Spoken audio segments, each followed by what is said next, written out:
Ladies and gentlemen, boys and girls, monarchs and mailmen, welcome to episode 17 of Clarifying Catholicism. You're watching part 17 of a series on the history of the ecumenical councils according to the Catholic Church. Today, we are covering the Council of Vienne. Most of this information was gathered from Joseph Kelly's The Ecumenical Councils, the Catholic Church, a History. So if you want an in-depth dive into these topics, please make sure to pick up a copy of his book. To see the rest of our episodes, check out our playlist in the description. Without further ado, on to the show.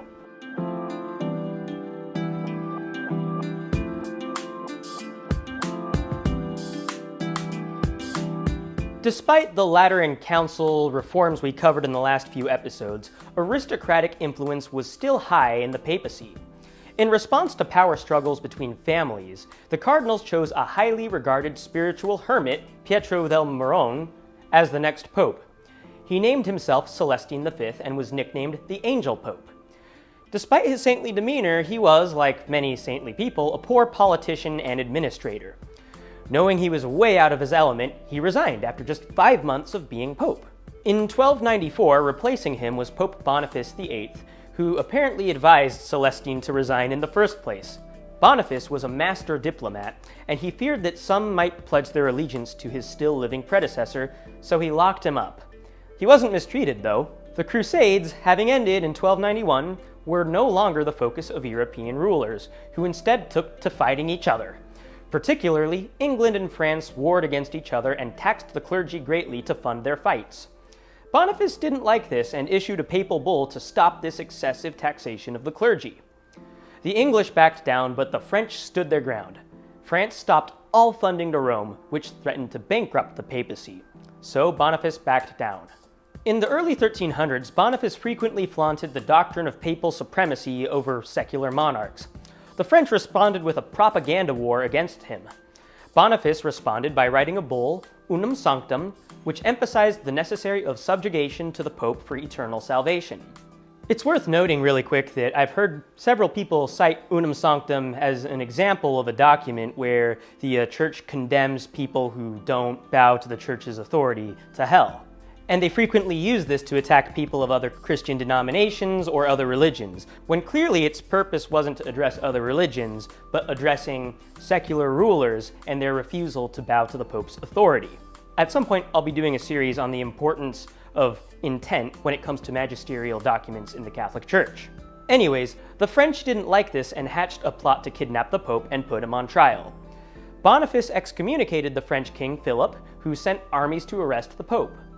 Boniface then declared he would rather die than go to France, a sentiment I sometimes share. So one of the French allies stepped forward with a sword to kill him, but was prevented by another French leader for obvious diplomatic reasons.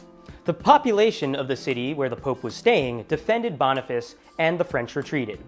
While Boniface survived the attack, the stress wore him down until he died 6 weeks later. The cardinals elected a Dominican theologian, Benedict XI, in 1303. Trying to seek peace between France, he forgave the French for their attempted kidnapping, then died of dysentery. What followed started the papacy's descent into chaos. After Benedict's death, the cardinals chose a French bishop who took the name Clement V.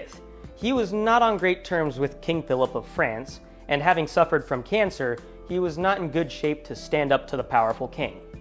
Given his frailness, Clement didn't want to go to Rome, so he settled the papacy in Avignon, France, which is where the papacy would be for about 70 years. While he was there, Clement appointed many new French cardinals who reigned with him in France. This strengthened the French monarchy's grip over the papacy.